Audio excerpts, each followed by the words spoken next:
Hello viewers, welcome back to trend Krishna. Jananayagan திரைப்படத்தின் audio launch Vijay sir என்ன பேசினாரு அதை பற்றி இந்த வீடியோ பார்க்கலாம். வாங்க ஃப்ரெண்ட்ஸ், வீடியோக்குள்ள போகலாம். ஸோ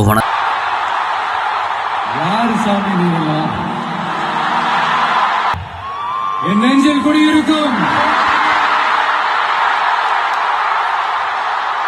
மலேசிய மக்களே, என் உயிரான தமிழ் மக்களே, இந்த அளவுக்கு அன்போடு உணர்ச்சியோடு என்னை வரவேற்றதுக்கு ரொம்ப ரொம்ப நன்றி ரஃபன் பாஸ்டர் சொன்னாரு. இன்று இந்த மேடையில் நிற்கும் போது ஒரு நடிகனா மட்டுமல்ல, ஒரு தமிழ் மகனா நிக்கிற மாதிரி எனக்கு ஃபீல் ஆகுது அப்படின்னு சொன்னாரு.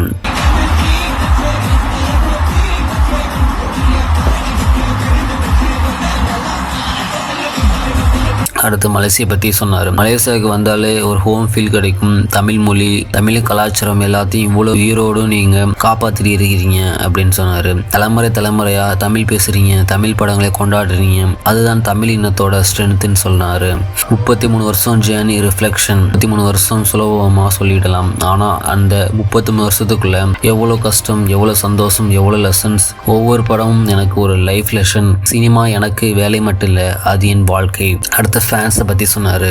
என்னையை இங்கே நிறுத்தி வைத்திருக்கு நீங்கள் தான். ஒரு படம் ஃப்ளாப் ஆனாலும் விஜய் நெக்ஸ்ட் படம் மாஸ்டர்னு நம்பிக்கை வச்சு சப்போர்ட் பண்ணுறது என் ரசிகர்கள். அந்த அன்பு என்னால் என்ன திருப்பி தர முடியும் இன்னைக்கு நான் யோசிக்கிறேன்.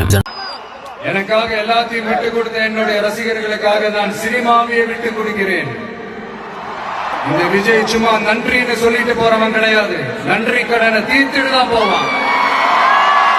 ஜனநாயகன் மலேசியாவில் ஷூட் பண்ணாங்க, அதை பற்றி சொன்னார். ஜனநாயகன் எனக்கு ரொம்ப ஸ்பெஷல். இந்த படத்தோட ஷூட்டிங் மலேசியாவில் நடந்தது. அந்த எக்ஸ்பீரியன்ஸ் எப்போதுமே என்னால் மறக்க முடியாது. மலேசிய தமிழ் மக்களுக்கு ரொம்ப முக்கியமான மார்க்கெட்டு. அந்த அன்புக்கு நன்றி. அடுத்து மெசேஜ் சொன்னார். நம் வாழ்க்கையில் பெரிய பெரிய விஷயங்களுக்கு செய்யணும் தேவையில்லை. ஒரு நல்ல வார்த்தை, ஒரு உதவி, ஒரு சென்சர் ஸ்மைல் போதும். நம்ம செய்யறது நல்லது, அது ஒரு செயின் ரியாக்ஷன் மாதிரி சமூகத்தில் பாசிட்டிவ் ஸ்ப்ரெட் ஆகி போகும் அப்படின்னு சொன்னார். அது ஃபியூச்சர் அண்ட் பாலிடிக்ஸ் பற்றி ஹிண்ட் பண்ணார். எதிர்காலம் பற்றி நான் நிறைய யோசிக்கிறேன். சினிமா மட்டும் இல்ல, சமூகத்துக்கு நல்லது செய்ய முடியும் என்னுதான் என் கேள்வி. நாம் எல்லாருக்கும் ஒரு பொறுப்பு இருக்கு.